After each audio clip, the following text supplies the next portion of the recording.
तो आज की इस वीडियो में मैं आपको बताऊँगा कि कैसे आप अपनी खुद की इनकम टैक्स की रिटर्न फाइल कर सकते हैं। तो आज की इस वीडियो में हम देखेंगे कि अगर आपका कोई किराना स्टोर है, कोई भी छोटा-मोटा बिज़नेस है, आपकी कोई शॉप है, गारमेंट्स की शॉप है या शूज़ की शॉप है, इसके अलावा आपका कोई भी छोटा बिज़नेस है, उसके लिए हम भरेंगे आईटीआर 4 जो कि इनकम टैक्स में बिज़नेस की रिटर्न होती है। मतलब इसमें आपकी कोई सैलरी नहीं आएगी, सैलरी अगर छोटी-मोटी सैलरी भी आ रही है और इसके साथ आप बिज़नेस भी कर रहे हैं, तो भी आप आईटीआर 4 को भर सकते हैं। सबसे पहले आपने लॉगिन कर लेनी है, ठीक है? यहाँ पे अपना पैन नंबर डाल लेना है और उसके बाद कंटिन्यू के बटन पे क्लिक करना है और उसके बाद आपके पास सामने प्लीज़ क्लिक कन्फर्म पे क्लिक कर लेना और यहाँ पे आपने अपना पासवर्ड डाल लेना है, ठीक है? जो भी है और उसके बाद कंटिन्यू के बटन पे क्लिक कर देना है, तो आपके सामने कुछ ऐसा इंटरफेस आएगा। अगर नहीं आता तो आपने ई-फाइल में जाना है, इनकम टैक्स रिटर्न में जाना है और फाइल इनकम टैक्स रिटर्न, ठीक है? तो दोस्तों तो यहाँ पे आपने जो असेसमेंट ईयर वो 25-26 सेलेक्ट कर लेना और उसके बाद ऑनलाइन हो जाएगा, ठीक है? और इसके बाद हम कंटिन्यू के बटन पे क्लिक करेंगे, तो यहाँ पे आपके सामने कुछ ऐसा आएगा। यहाँ पे आपने स्टार्ट न्यू फाइलिंग पे ही क्लिक करना है, आपके पास क्या पता स्टार्ट न्यू फाइलिंग ही आए अकेला और उसके बाद आपने इंडिविजुअल पे क्लिक करना है और कंटिन्यू के बटन पे क्लिक करना है और अभी हम भरेंगे आईटीआर 4 और क्योंकि हमारा है बिज़नेस खुद का, ठीक है दोस्तों? तो मैं ये आपको एक डेमो रिटर्न भर के दिखा रहा हूँ, तो यहाँ पे अपना खुद का बिज़नेस है, तो हम आईटीआर 4 में जाएँगे, ठीक है? उसके बाद लेट्स सेट गो। अगर आपकी अज़म्पशन लिमिट है, तो आप taxable income is more than basic assumption limit इसको सिलेक्ट कर सकते हैं, ठीक है दोस्तों? मतलब अज़म्पशन लिमिट जो है 3 लाख से ऊपर वाली है, तो आप अगर नहीं है, तो आप अदर पे भी जा सकते हैं। तो हर केस में आप अदर पे भी जा सकते हैं, तो आपके सामने कुछ ऐसा इंटरफ़ेस आ जाएगा। उसके बाद आपने पार्ट है जनरल पर्सनल इन्फॉर्मेशन पे क्लिक कर लेना है, ठीक है दोस्तों? यहाँ पे आने के बाद और यहाँ पे आपने नेचर ऑफ एम्प्लॉयमेंट है वो सिलेक्ट कर लेना है। तो हमारे केस में कोई प्राइवेट जॉब या पर्सन मतलब कि पब्लिक सिक्योरिटी वाली कोई जॉब नहीं है, तो हम अदर पे चले जाते हैं और इसके बाद आपने नो पे क्लिक कर देना है। नो पे क्लिक करने के बाद आपने इसको भी नो कर देना और इसके बाद आपने अपनी यहाँ पे बैंक डिटेल को ऐड कर लेना है। तो हमारे केस में बैंक डिटेल पहले से ही ऐड है, तो हमने इसे पहले से ऐड करके रखा, तो इसके बाद आपने कंटिन्यू पे क्लिक करना है और यहाँ पे आपके सामने नेक्स्ट इंटरफेस आएगा। हम तो यहाँ पे क्लिक कर लेना है और यहाँ पे income from business and profession. तो हमारे केस में सिर्फ़ सिंपल बिज़नेस है, तो हमारे पे केस में कोई प्रोफ़ेशनल बिज़नेस नहीं है, तो यहाँ पे हम शो डिटेल जाएँगे।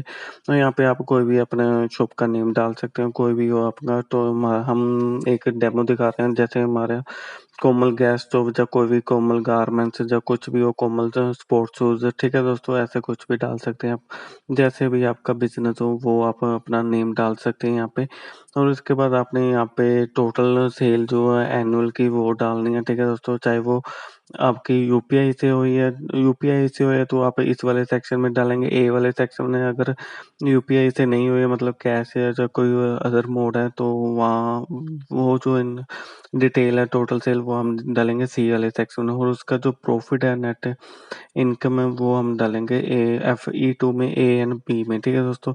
उसके बाद आपने कंफर्म कर लेना है। कंफर्म करने के बाद आपने एक बारी एआईएस से ज़रूर चेक कर लेना क्योंकि कई बार हमारे पास बैंक के इंटरेस्ट आ जाते हैं, तो हम बैंक का इंटरेस्ट लगा होगा तो यहाँ पे आपने चेक कर लेना कि आपको कोई बैंक का सेविंग इंटरेस्ट या कोई एफडी का इंटरेस्ट तो नहीं लगा। तो हमारे इस केस में कोई भी इंटरेस्ट नहीं था।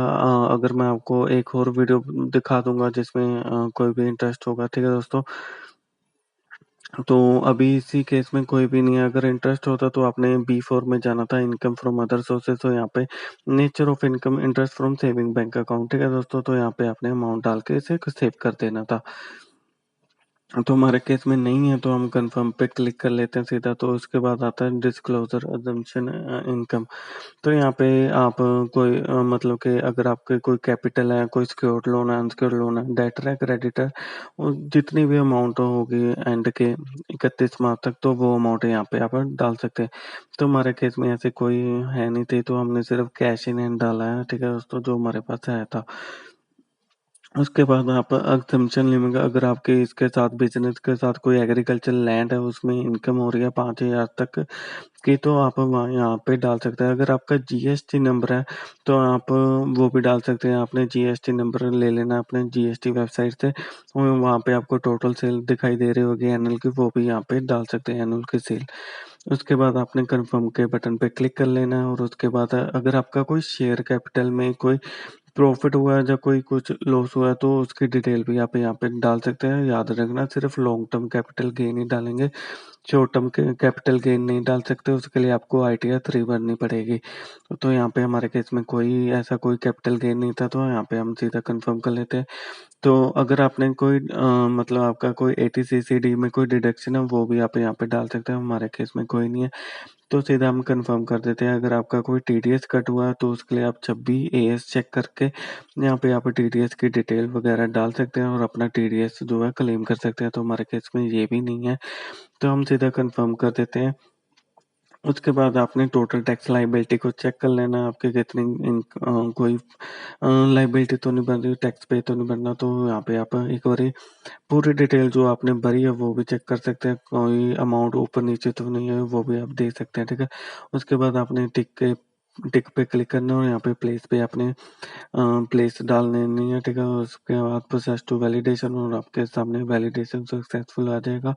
प्रीव्यू के बटन पे क्लिक करके प्रीव्यू देख लेना, आपने कोई डिटेल है जो आपसे रह गई हो तो वो आप दोबारा से सबमिट कर सकते हैं बैक जाके, ठीक है दोस्तों। तो हमारे केस में प्रोसेस टू वेरिफिकेशन और आपने ई वेरीफाई जरूर कर लेनी है, ठीक है। साथ के साथ ही ई वेरीफाई में जाएंगे, I would like to Aadhaar OTP ले लेना आपने, ठीक है आपने।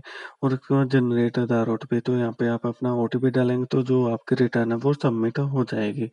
तो यहाँ पे हमने जो रिटर्न है वो वैलिडेट कर दिया। वैलिडेट पे क्लिक करते ही आपके सामने सबमिट की ऑप्शन आएगी, सबमिट कर लेनी है। तो आपके आप देख सकते हैं हमारी जो रिटर्न है वो सबमिट हो चुकी है। उसके बाद अपने प्रोसेस पे बटन पे क्लिक कर लेना है एक बारी। प्रोसेस करते ही आपके सामने कोई डाउनलोड रिसिप्ट की ऑप्शन आएगी, तो यहाँ पे आपने डाउनलोड कर लेना है इसको। तो आपकी जो रिटर्न है वो रेडी हो जाएगी, ठीक है दोस्तों। आपको इसका इंटरफेस दिखा देता हूँ, ऐसी कुछ रिटर्न आपको देखने को मिलेगी। तो ये थी आज की हमारी वीडियो। तो वीडियो अच्छी लगे तो वीडियो को लाइक करते देना, और अगर आप हमारे से रिटर्न भरवाना चाहते हो तो आप हमारे को टेलीग्राम पे मैसेज कर सकते हैं, ठीक है दोस्तों। तो मिलते हैं अगली वीडियो में, तब तक के लिए अलविदा। थैंक यू दोस्तों।